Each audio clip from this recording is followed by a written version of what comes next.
"She's here," someone whispered. But Jason Whitmore didn't even look up from his champagne glass as he smirked at the circle of investors around him and said, "Impossible. Evelyn Carter doesn't belong in a room like this anymore." The laughter around him was light, practiced, effortless, the kind of laughter that belonged to people who had never had to rebuild their lives from nothing.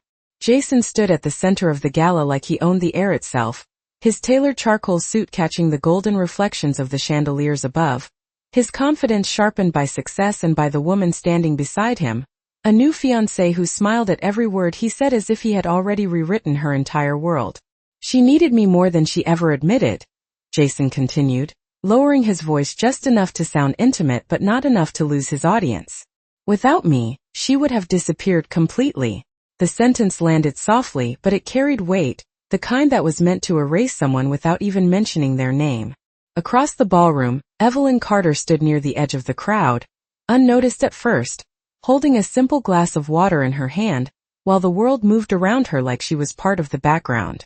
No designer entourage, no dramatic entrance, just a quiet presence in a deep navy dress that didn't ask for attention but somehow stole it anyway from those who accidentally looked twice. 5 years ago, Jason Whitmore had said the same kind of thing to her, not in anger, not even in cruelty, but in the calm certainty of someone who believed he was correcting a mistake in his life. He had told her she was too dependent, too uncertain, too small for the world he was building. And she had believed him. That belief had cost her more than she ever admitted out loud. Friends who slowly drifted away, dreams that were postponed until they disappeared, a life that had been reshaped around someone who eventually decided she no longer fit inside it. The divorce had been clean on paper, efficient, almost polite, but what remained afterward was anything but clean. It was silence. It was learning how to exist without being defined by someone else's expectations. It was waking up every morning in a small apartment in downtown Boston, making coffee for one, and realizing that survival was not the same as living. Yet tonight, standing under the soft glow of crystal light, Evelyn didn't look like someone surviving. She looked like someone observing. Jason's laughter rose again from across the room, louder now as more people gathered to hear him speak about his latest acquisition, his latest success, his latest version of a life that always seemed to require an audience. "She always thought I would come back for her," he added casually, shaking his head as if recalling a harmless memory. "People like that don't understand when they've been left behind." A few polite smiles followed, the kind that agreed without thinking, the kind that protected social comfort more than truth. And then for the first time Jason's eyes drifted across the room without intention, past the clusters of guests, past the glittering centerpieces, until they landed on her. The shift was subtle at first, almost imperceptible, like a sound just below the threshold of hearing. His smile didn't disappear immediately, but it hesitated. Evelyn met his gaze without moving, without reaction, without even a flicker of acknowledgement that the world between them had once been shared. There was no wave, no forced politeness, no attempt to reclaim the space she had once been pushed out of. She simply existed in that moment as if she had always belonged there. Jason's fiancée followed his gaze and leaned closer, whispering something light and curious, but Jason didn't answer. The air around him felt different, suddenly thinner, as if something he had been certain of a moment ago had quietly shifted without permission. Evelyn took a slow sip of water, her expression unchanged, and for reasons he could not yet name, Jason Whitmore felt, for the first time that evening, that the room was no longer arranged around him. It was arranged around her. The silence that followed felt heavier than the music itself, as Jason Whitmore stood frozen for a fraction of a second longer than anyone noticed, then forced a small, controlled smile as if nothing had changed inside him, as if the moment across the room had not quietly disrupted the rhythm of his confidence. He turned slightly back toward his guests, lifting his glass again, but his attention no longer belonged fully to the conversation. Somewhere in the distance, Evelyn Carter remained still, her posture calm, her expression unreadable, and that absence of reaction disturbed him more than any confrontation ever could. "Funny how people resurface when success is in the air," Jason said lightly, attempting to reclaim the narrative, his voice smooth but slightly more deliberate than before. A few polite laughs followed, but they sounded thinner now, like they were being offered out of habit rather than certainty. Jason's fiancée touched his arm gently, asking a question about the investors nearby, but Jason answered without looking at her, his eyes briefly drifting back toward the edge of the ballroom where Evelyn stood. 5 years ago, he remembered a different version of her, one that hesitated before speaking, one that asked questions instead of commanding silence, one that he had once believed needed him to define her place in the world. Back then, he had been building his first company out of a shared apartment in downtown Chicago, counting every success in small increments, believing that control over his future meant control over everything around him. And Evelyn had been part of that world, part of his assumptions, part of the life he thought he understood completely. But after the divorce, everything had continued forward without her in it, or so he had believed. There had been no dramatic collapse, no public scandal, only distance that grew quietly until it became normal. He told himself she had faded into something ordinary, something irrelevant to the trajectory he had chosen. Yet now, seeing her standing in a room filled with people who mattered in ways he had worked years to impress, that certainty began to feel less stable. Jason excused himself from the group with a practiced smile and walked slowly toward the outer edge of the ballroom, where the music softened and the conversations became quieter. Each step felt controlled, measured, as if he were approaching a problem that should not exist. Evelyn noticed him before he reached her, but she did not move to leave, did not adjust her posture, did not create distance. She simply waited, as though his approach was a detail rather than an event. When Jason finally stopped a few feet away, he searched her face for something familiar, some trace of the woman he thought he knew, but what he found instead was a calm detachment that made him feel slightly unsteady. "I did not expect to see you here," he said, his tone careful, almost polite, as if they were strangers who once shared a brief history. Evelyn looked at him for a long moment before answering, her voice steady and quiet. "People end up in places they are meant to be," she said. The simplicity of the words unsettled him more than he wanted to admit. Behind him, the gala continued its rhythm of glasses clinking and distant laughter, but between them, the air felt suspended. Jason tried to regain control of the moment, but something about her presence made every assumption feel delayed, like it was arriving too late to matter. He glanced briefly toward the center of the room where investors still gathered around him, then back to Evelyn, noticing for the first time that she was not alone in the way he had assumed. Somewhere in the periphery, a woman he did not recognize watched quietly, her attention fixed on Evelyn with a kind of professional stillness that suggested she was not merely a guest.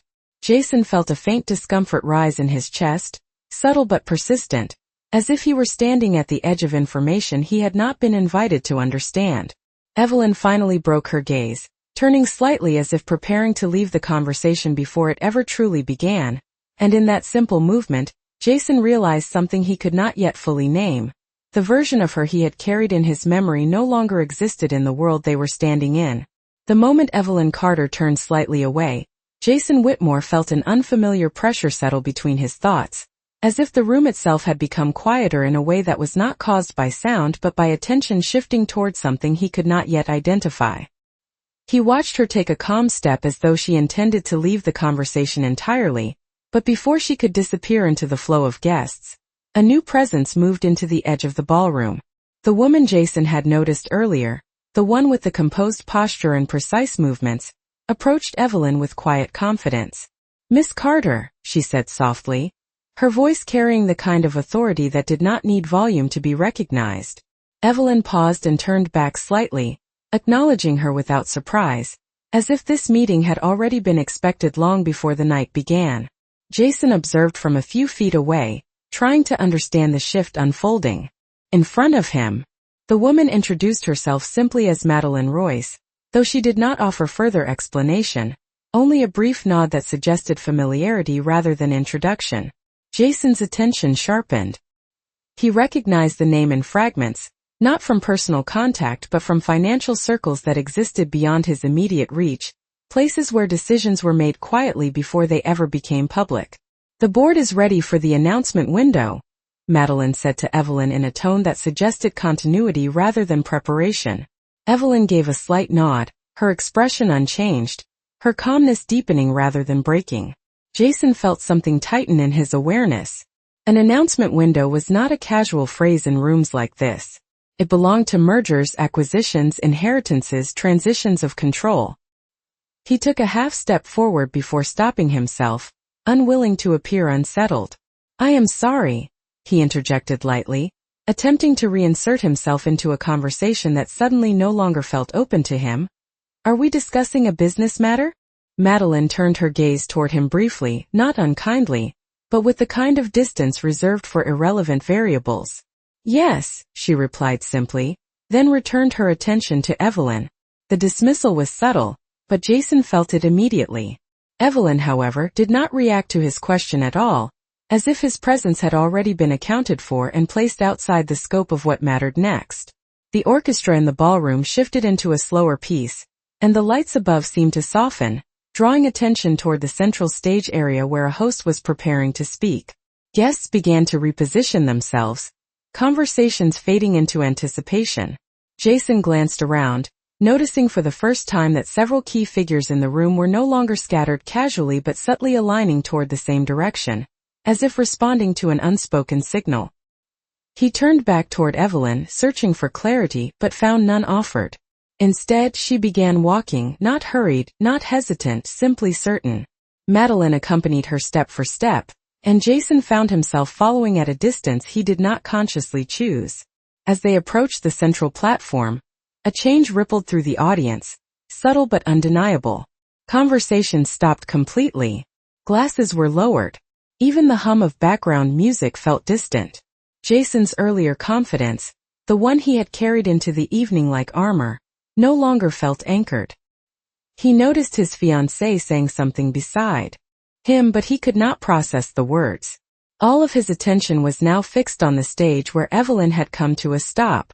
She stood there quietly, not elevated by posture or performance, but by the way the room seemed to recognize her presence without needing explanation.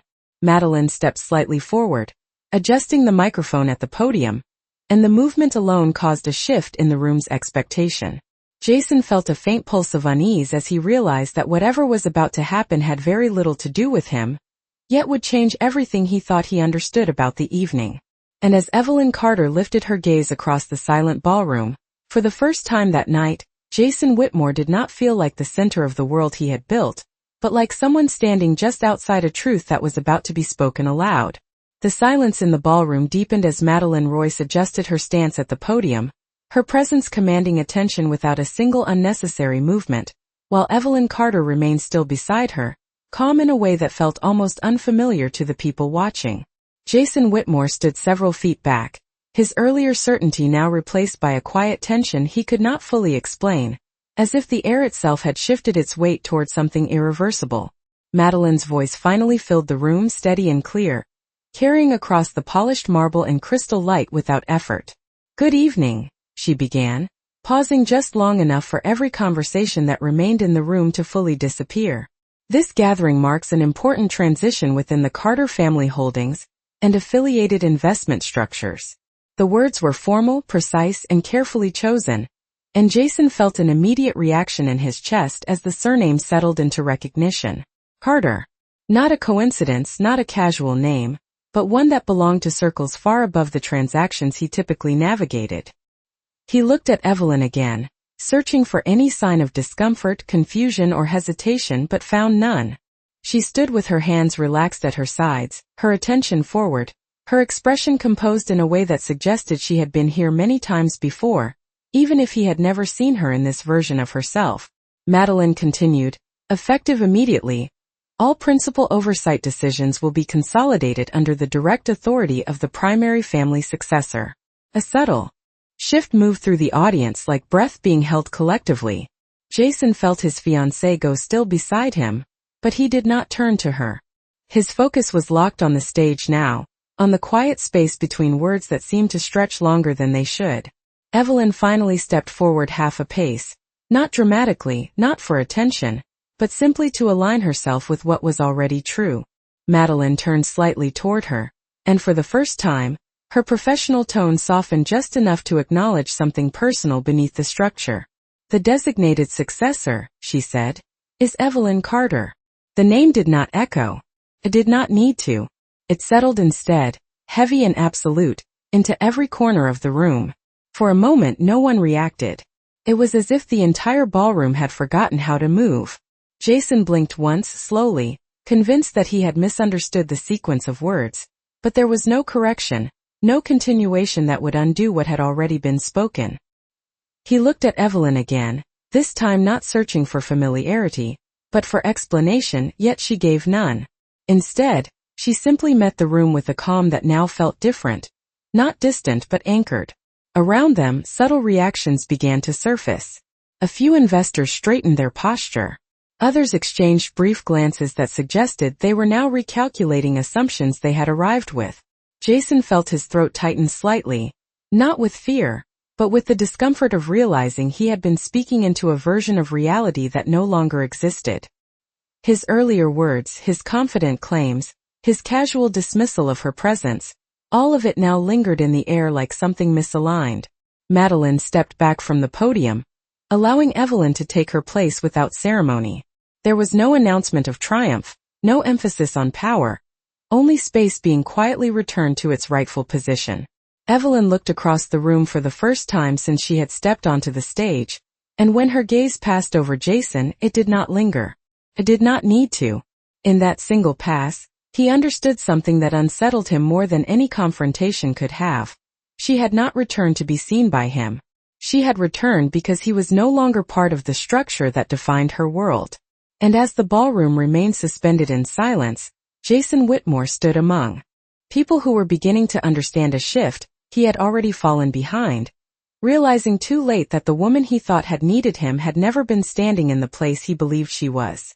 For the first time since the evening began, the ballroom no longer felt like a place designed for conversation, but like a space holding its breath, as if every sound had been gently removed and replaced with the weight of realization. Evelyn Carter stood at the center of it all, not moving, not reacting, simply allowing the moment to exist around her as naturally as if it had always belonged to her. Jason Whitmore, however, felt the opposite. Every second that passed made the ground beneath his confidence feel less stable, not because anything had changed in the physical space, but because everything he believed about it had shifted at once. He took a slow step forward, then stopped again, as if unsure whether movement itself was still appropriate. Around him, conversations had not resumed. No one knew which version of reality to return to yet. Madeline Roy stood slightly behind Evelyn now, no longer speaking, no longer announcing, simply observing the aftermath of her own words with professional calm. Evelyn finally turned her head slightly, not toward Jason specifically, but across the room as a whole, as if acknowledging that what had just been revealed did not require repetition. Jason exhaled slowly, forcing himself to speak, though his voice no longer carried the same ease it had earlier in the evening. "This is unexpected," he said carefully, as if choosing each word might restore balance. Evelyn's expression did not change. There was no satisfaction in her face, no visible reaction to his discomfort, only a stillness that made her presence feel more permanent than anything else in the room. "Unexpected for you," Madeline said calmly, stepping forward just enough to close the silence that Jason had tried to fill. "Not for those who have been part of this structure." Jason glanced at her, then back at Evelyn, his mind attempting to connect fragments that no longer aligned with his assumptions. The name Carter repeated in his thoughts now attached to weight, to influence, to something he had underestimated without knowing he had done so. Behind him, his fiancée shifted slightly, but did not speak, her silence reflecting the same uncertainty spreading quietly through the guests nearby. Evelyn finally spoke, her voice even and clear, carrying without effort. "I did not come here to disrupt anything," she said, and the simplicity of the statement carried more impact than any declaration could have. "I came because I was invited to understand where decisions were being made about things that include me." Jason felt a subtle tightening in his chest, not anger, not fear, but recognition forming too late to be useful. He had spoken earlier as if she existed outside consequence, outside relevance, outside the systems he believed defined importance. Now, standing only a few feet away, he understood that he had been speaking without awareness of scale. A board member near the stage quietly lowered his glass, then stepped slightly back, as if recalibrating his position in relation to the new information. Another guest checked their phone briefly, then stopped, realizing the moment required attention rather than distraction. Evelyn turned slightly toward Madeline, exchanging a brief look that required no explanation, then returned her gaze forward. Jason watched that exchange carefully, noticing something he had not noticed before. She was not being introduced into power, she was already moving within it. The realization did not arrive with drama. It arrived quietly, like something settling into place after being out of alignment for too long. Jason tried once more, his voice lower now, less certain. "So everything here tonight?" he began, then paused, searching for a way to complete the thought without exposing how incomplete it was. Evelyn looked at him then, directly this time, not with hostility, not with triumph, but with a calm that felt final in its simplicity. "Everything here," she said softly, "was already decided long before I walked into this room." And in that moment, Jason Whitmore understood that the conversation he thought he was having with her had ended long before it ever began. The tension in the room did not fade after Evelyn Carter's words. It only redistributed itself, spreading quietly through every corner of the ballroom like a realization that could no longer be contained. Jason Whitmore remained still for several seconds, his expression controlled, but his thoughts visibly unsettled, as if he were standing on ground that had shifted without warning beneath a structure he had spent years building.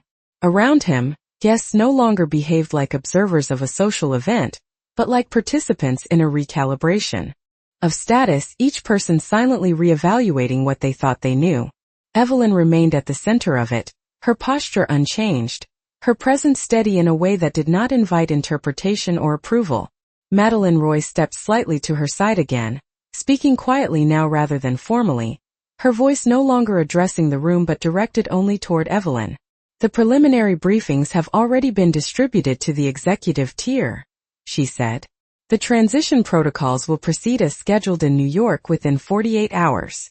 Jason heard fragments of the sentence and felt his attention sharpen involuntarily. New York. Executive tier. Transition protocols. These were not casual terms. They belonged to structures far beyond the scale of what he had assumed this evening represented. He glanced at Evelyn again, searching for any reaction that might anchor him back to familiarity, but found none. She did not appear surprised, nor distracted, nor even particularly engaged by the gravity of what was being said. It was as if the information being exchanged had been part of her world long before it had ever entered his awareness. Jason finally spoke again, his voice quieter than before, stripped of the ease he had carried earlier in the evening. "So this was never just a family announcement," he said carefully, more to himself than to anyone else. Madeline turned her gaze toward him briefly, acknowledging his presence without granting it weight. "Correct," she said simply. "It never was." The simplicity of the answer unsettled him more than any elaborate explanation could have. Evelyn shifted her attention slightly toward the audience again, and for the first time since the announcement, the guests seemed to collectively understand that they were no longer being informed of something new, but being allowed to recognize something that had already existed without their knowledge. Jason felt a slow tightening in his awareness, as pieces of past interactions began to reassemble themselves in ways that no longer supported his original assumptions. The independence he had interpreted as absence now felt like distance from something he had never been close enough to measure. The silence in the room was no longer passive. It was attentive. Evelyn finally stepped forward from the podium, not descending, not departing, simply repositioning herself within the space as though the structure of the evening now aligned around her rather than the other way around. Madeline followed, one step behind, maintaining professional distance but clear alignment. Jason watched them both, realizing that every attempt he made to place Evelyn within the framework of his past understanding was collapsing under the weight of what he was now being shown. A board member near the edge of the room quietly closed their folder, as if the need for speculation had ended. Another guest adjusted their stance, subtly stepping back into the crowd, no longer seeking proximity to any particular center of influence. Evelyn's voice, when it came again, was calm but definitive. "There will be no disruption to existing partnerships," she said, addressing the room as a whole now rather than any individual presence within it. "Only clarification of direction." The words were measured, not performative, and carried the weight of inevitability rather than persuasion. Jason stood motionless, absorbing the distance between how he had spoken about her earlier, and how the room now responded to her presence. It was not confrontation that defined this moment. It was reclassification. And as Evelyn Carter turned slightly toward the exit side of the ballroom, surrounded by quiet authority that required no display, Jason Whitmore realized that what he had once considered her absence from his life had never been absence at all. It had been transition. Jason Whitmore stood among the shifting crowd like a man trying to reassemble a version of reality that no longer matched the evidence in front of him. The ballroom, once familiar in its rhythm of networking and quiet ambition, now felt divided into invisible layers, with Evelyn Carter occupying a level he had not known existed. Every movement around him seemed slightly delayed, as if the room itself was reacting to her presence before it reacted to anything else. He watched as she paused near the edge of the central platform, speaking briefly with Madeline Royce in a tone too low for him to hear, but the body language alone suggested coordination rather than instruction. That distinction unsettled him more than he wanted to admit. Jason had spent years understanding how power moved in rooms like this. He had built his career on reading signals, anticipating shifts, positioning himself slightly ahead of opportunity. Yet now, the signals no longer aligned with his interpretation. Evelyn turned slightly, her gaze passing over the audience without hesitation, and Jason felt a brief, unfamiliar sensation that he could not immediately name. It was not fear and it was not anger. It was displacement. A senior investor nearby leaned toward another and spoke quietly, the words indistinct but the tone carrying recognition rather than surprise. Jason caught fragments of phrases that included restructuring and legacy alignment, terms that suggested this moment had been anticipated by others in ways he had not been included in. He realized then that his exclusion was not accidental. It was structural. Evelyn began walking again, not toward the center this time, but along the perimeter of the stage, as if observing the room from within its architecture rather than standing outside of it. Madeline followed at a consistent distance, and the synchronization between them suggested familiarity built over time, not recent introduction. Jason's fiancée shifted closer to him, whispering something about needing clarification, but he did not respond immediately.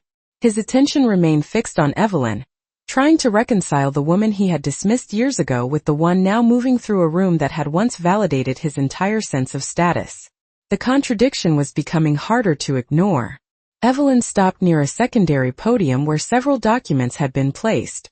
She did not look down immediately, instead allowing her gaze to settle across the room again. When she finally spoke, her voice carried without strain, not amplified by volume but by attention. "There will be no disruption to ongoing operations," she said calmly. "What changes now is not structure, but visibility." Jason felt his focus tighten on those words. Visibility. The implication was not expansion but revelation. Things that had existed without acknowledgement were now being brought into clarity. He looked around the room again and noticed something he had missed earlier. Several attendees were no longer reacting with surprise. They were reacting with confirmation, as if they had been waiting for this moment to be named rather than introduced. Madeline stepped forward slightly and placed a single document on the podium surface, aligning it with precision. The gesture was small, but it drew attention instantly. Evelyn did not touch it yet. Instead, she continued speaking. "All previous assumptions regarding external leadership have been based on incomplete information," she said.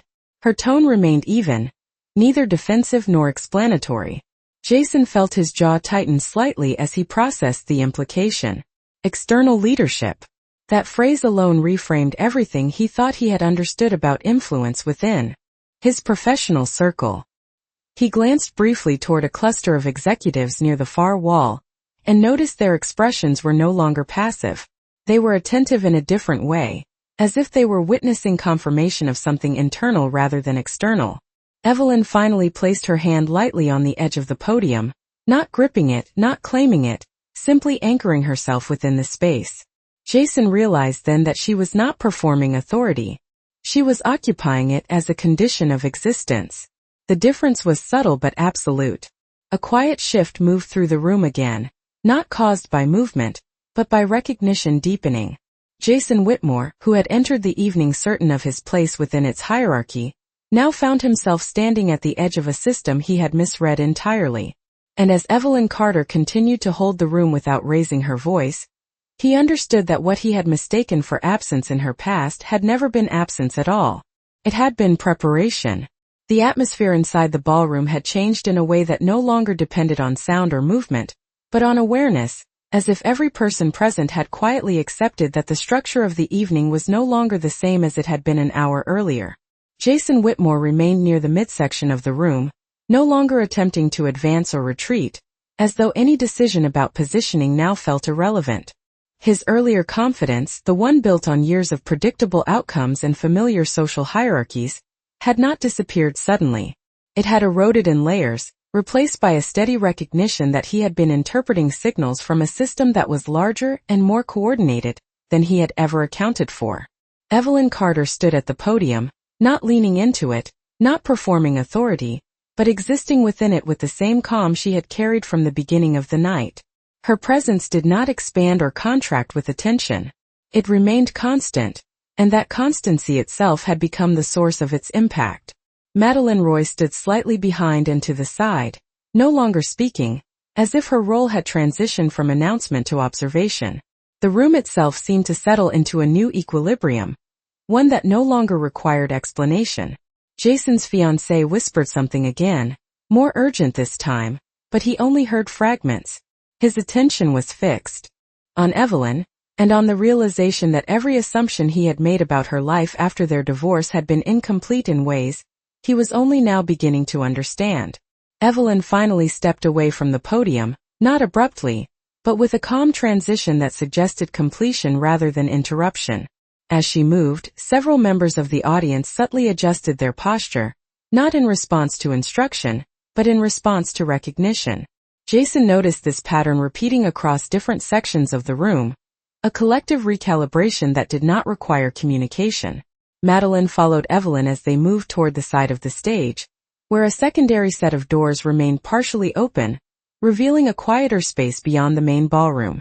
Jason felt an impulse to follow, not out of certainty, but out of the need to resolve the growing dissonance between what he believed he knew and what was unfolding in front of him.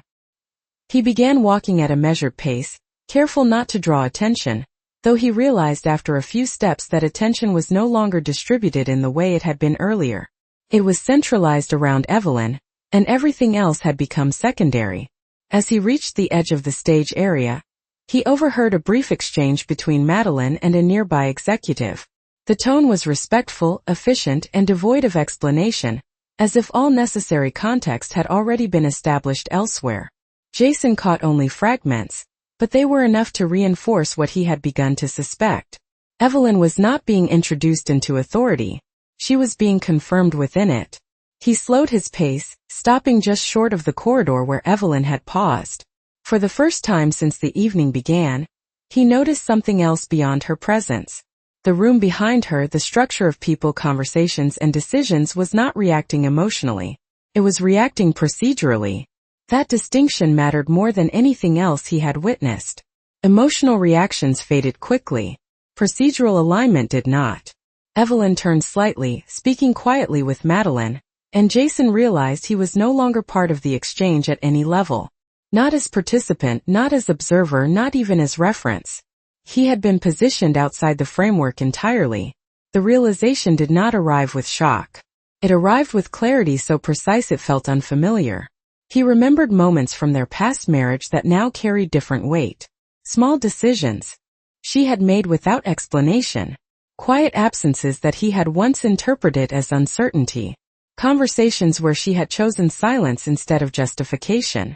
At the time he had filled those gaps with assumptions. Now those gaps appeared as structure. Evelyn finished her brief exchange with Madeleine and began walking again toward the corridor, her movement unhurried and deliberate. Jason remained still, watching as she passed the threshold into the quieter space beyond the ballroom.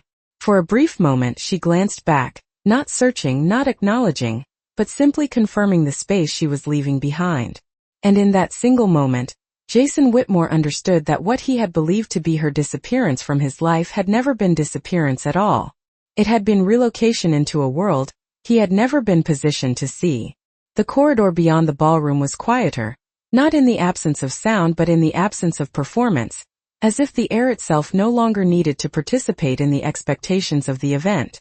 Evelyn Carter walked ahead with steady pace, her steps echoing softly against polished stone, while Madeline Royce remained half a step behind, maintaining the same measured distance she had kept throughout the evening. Jason Whitmore followed at the edge of that space, no longer certain whether he was pursuing answers or simply trying to remain within proximity of something he could not yet fully define.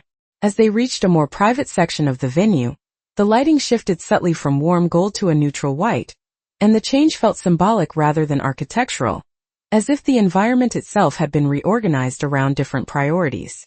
Evelyn stopped near a set of glass doors that overlooked a quiet interior courtyard, where water reflected faint light in controlled patterns.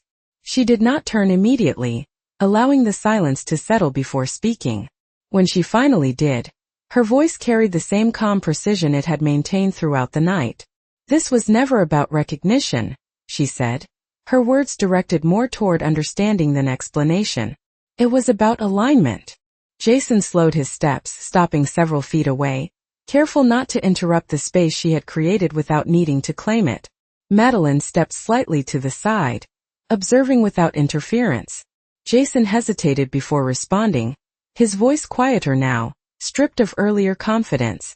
"Alignment with what?" he asked, though the question carried less challenge and more uncertainty. Evelyn turned slightly, not fully facing him, but enough that her attention acknowledged his presence. "With reality," she said simply. The answer was not dramatic, yet it unsettled him more than any confrontation could have.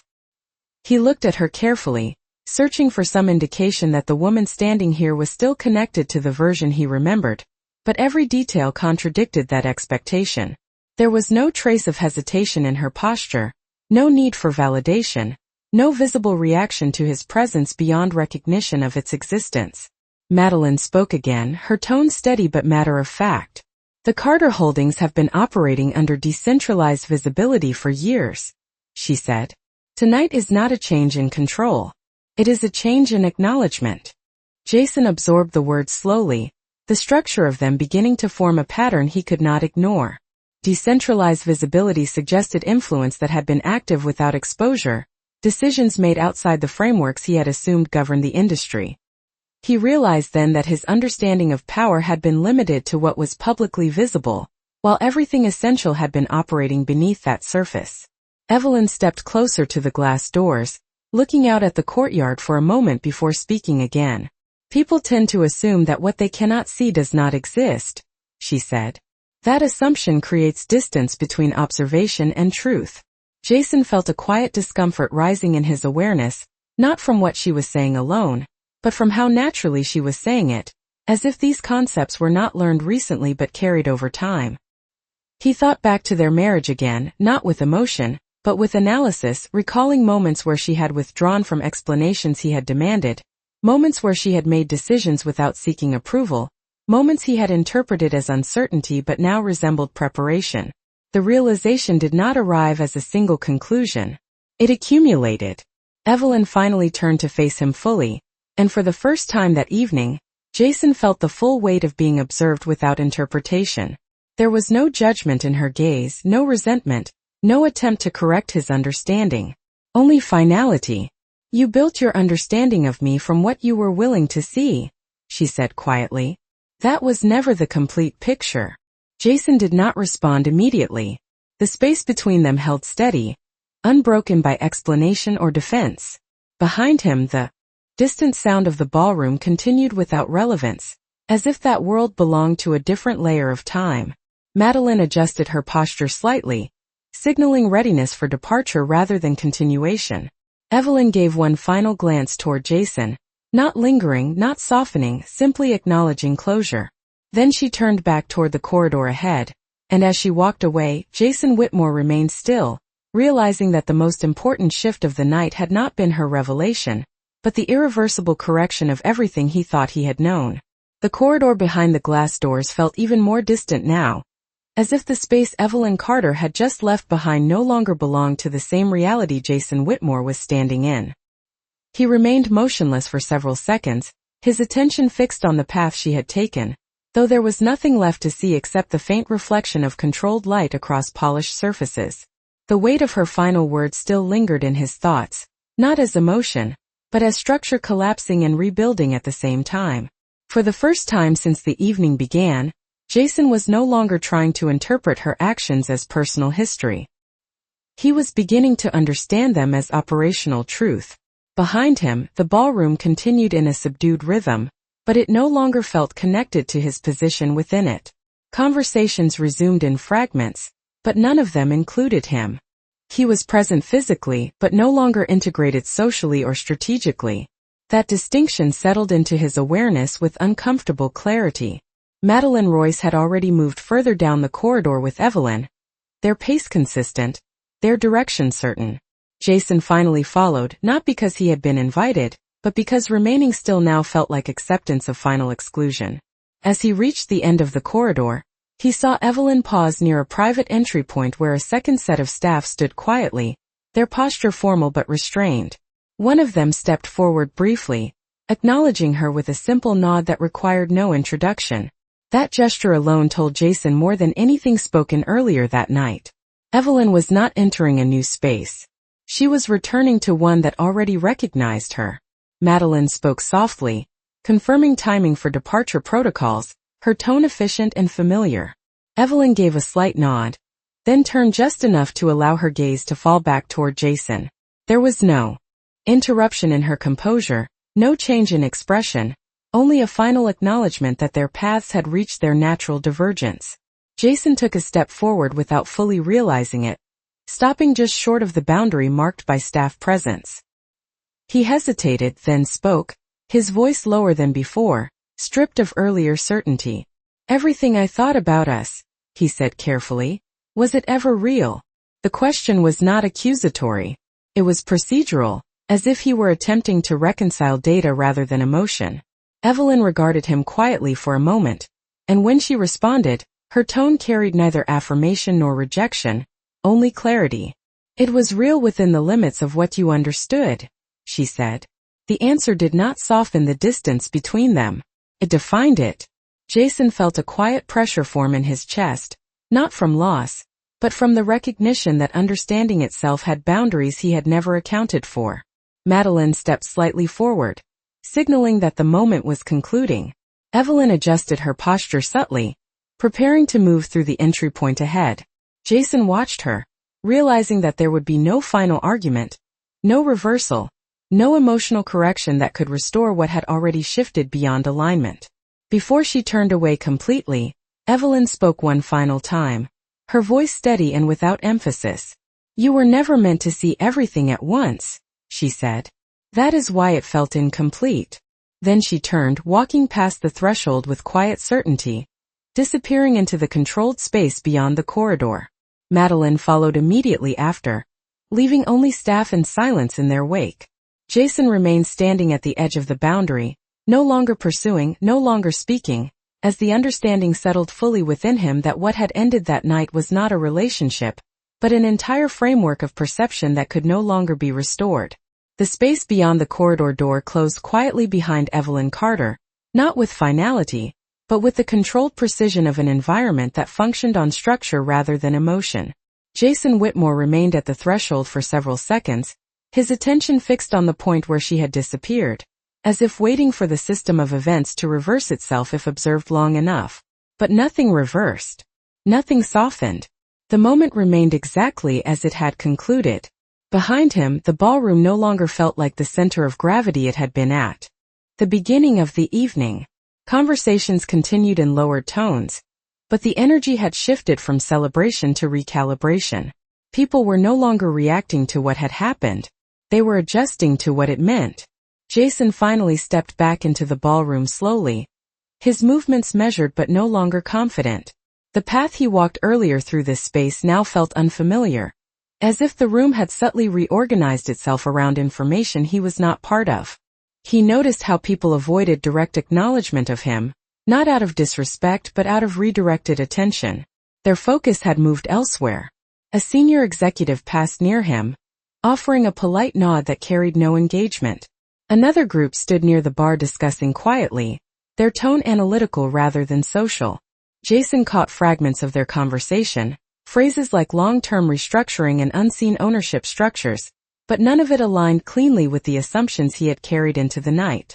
He moved toward the edge of the room, away from the central lighting, trying to process the sequence of events in a way that would restore order to his understanding. But every attempt led back to the same conclusion. Evelyn Carter had not changed during the evening. His understanding of her had. He remembered the way he had spoken earlier, the certainty with which he had defined her relevance in his life, and for the first time those memories did not feel like personal history. They felt like miscalculated data. His fiancée approached him again, but stopped short when she saw his expression. She did not ask a question this time. Instead, she simply stood beside him, following his gaze as it drifted toward the now distant corridor. Jason spoke quietly, not to her, but to the space in front of him. "How long was I wrong?" he said, though it sounded less like a question and more like a delayed realization being processed aloud. There was no immediate answer. Around them, the ballroom continued to settle into a new equilibrium, one where Evelyn Carter's presence was no longer an event, but an established fact that redefined everything around it. Jason looked down briefly at his hand, noticing how still it was, as if even his body had paused in response to understanding arriving too late to influence outcome. He thought about the structure of power he had believed in, the predictable hierarchy of influence, the visible markers of success he had used to measure relevance. All of it now felt incomplete, not because it was incorrect, but because it had never accounted for what operated outside visibility. A final announcement echoed faintly across the room, something procedural about continuation of the evening schedule, but it no longer held importance for most of the guests. Attention had already shifted beyond it. Jason turned slightly, looking once more toward the corridor that no longer allowed access. He did not move toward it this time. He understood now that movement would not change position. What had shifted was not location but framework. And as he stood in the dimmer edge of the ballroom, surrounded by people quietly reordering their understanding of the night, Jason Whitmore finally accepted that the woman he thought had once needed him had never been waiting for him to understand her at all. The ballroom lights had dimmed slightly, not as part of any formal change, but as if the building itself had adjusted its atmosphere to match the emotional temperature left behind after the earlier revelations. Conversations were quieter now, spaced farther apart, and carried with them a tone of reflection rather than celebration. Jason Whitmore stood near the outer edge of the room, no longer attempting to interpret the social patterns around him, because he had come to understand that the patterns no longer included him in the same way. The realization was not dramatic anymore. It was settled, like a conclusion that had already been written and only now fully read. Across the room, a few senior figures gathered near a display screen showing ongoing event summaries, but even those visuals felt secondary, as if they belonged to a different layer of importance. Jason did not approach them. Instead, he remained still, observing the space where Evelyn Carter had once stood earlier that evening, as though that location retained meaning beyond its physical emptiness. People passed him occasionally, offering polite but distant acknowledgments, none of which carried the familiarity they once might have. He understood now that recognition and relevance were not the same thing. They were not even aligned anymore. His fiancée stood nearby for a moment, then quietly excused herself, merging into a group that was discussing logistical details for departure. Jason did not stop her. He did not have the clarity to engage in anything external anymore. His focus remained internal, not emotional but structural. He was reconstructing the timeline of his assumptions, trying to identify where perception had diverged from reality without realizing it had done so. Every memory he revisited now carried a different weight. Conversations that once seemed casual now appeared intentional. Decisions that once seemed personal now appeared strategic. And Evelyn herself, in every recollection, remained consistently composed in ways he had previously mistaken for distance or uncertainty. A soft announcement played through the venue speakers, indicating the formal conclusion of the evening proceedings. Guests began to move toward exits in organized flow, their conversations transitioning into logistical exchanges about transportation and schedules. Jason did not immediately move with them. Instead, he remained in place as the room gradually emptied around him, as if he needed to witness the full dissolution of the environment that had once defined his expectations. When he finally began walking, it was not toward the exit closest to him, but along the perimeter of the room, tracing a path that kept him away from the central corridor where everything had shifted earlier. He passed tables that were now partially cleared, chairs that had been subtly repositioned, and staff who were restoring order with quiet efficiency. Everything was returning to structure, but not the structure he had entered with. At the main exit hall, light from outside filtered in, cooler and more neutral than the warm interior lighting he was leaving behind. Guests stepped into it one by one, their voices becoming more casual as distance from the event increased. Jason paused just before crossing the threshold. For a brief moment, he looked back into the ballroom. It no longer felt like the center of influence it had seemed to be at the beginning of the night. It felt like a place that had temporarily revealed its true hierarchy, then returned to routine. He stepped forward slowly, joining the flow of departure. Outside, the night air was steady and still, and for the first time since the evening began, Jason Whitmore was no longer trying to interpret what had happened in relation to himself. He was simply beginning to understand that what he had witnessed was not an exception to his world, but a confirmation that his world had always been smaller than he believed. The night outside the venue had fully settled into a calm that felt almost detached from everything that had unfolded inside, as if the city itself had chosen not to comment on what had just been revealed within those walls. Jason Whitmore stood near the curb where guests were dispersing into waiting cars, their conversations fading into soft fragments of routine life. The air was cooler than he expected, carrying no trace of the warmth or tension that had defined the ballroom only minutes earlier. He did not immediately move toward his vehicle. Instead, he remained still, observing how quickly the world resumed its ordinary rhythm after something extraordinary had shifted beneath it. Evelyn Carter was no longer visible, and yet her presence felt more defined now than it had at any point during the evening. Not as a person within reach but as a point of understanding that could not be reversed. Madeline Royce appeared briefly near the entrance, speaking quietly with security staff before stepping into a dark vehicle that departed without hesitation. There was no pause, no acknowledgement of lingering attention. Everything associated with Evelyn's departure followed the same principle: efficiency without explanation. Jason finally walked toward his own car, his movements slow but steady, no longer driven by confusion or pursuit. When he opened the door and sat inside, he did not immediately start the engine. His hands rested on the steering wheel, not gripping it, but simply acknowledging its presence. The interior of the car was quiet, insulated from the outside world in a way that felt almost unfamiliar after the intensity of the evening. He looked forward through the windshield, but his focus was no longer on direction. It was on structure. On how easily structure could exist without his awareness of it. He thought about Evelyn again, not as a memory tied to emotion, but as a sequence of actions that had always carried coherence, even when he had not recognized it. The distance between what he had believed and what had been true no longer felt like betrayal, felt like limitation, a boundary he had never known he was standing inside. Outside, other vehicles began to leave one by one, their headlights cutting across the pavement in quiet motion. Jason watched them without urgency. There was no longer a need to follow or interpret. What had happened inside the venue was no longer unfolding. It had concluded. And in that conclusion, something within him had also settled. He finally started the engine, not with hesitation but with acceptance. The sound was ordinary, grounding him back into the physical world. As he pulled away from the curb, the venue receded in the rearview mirror, its lights shrinking into distance until they became indistinguishable from other points of illumination in the city. For a brief moment he considered everything he had learned that night, and for the first time, he did not try to reorganize it into something familiar. Instead, he allowed it to remain as it was. Evelyn Carter had not returned to change his understanding. She had existed beyond it all along. And as Jason Whitmore drove into the quiet streets ahead, he understood that the life he thought he had lost access to was never taken from him. It had simply never been structured around his perspective to begin with.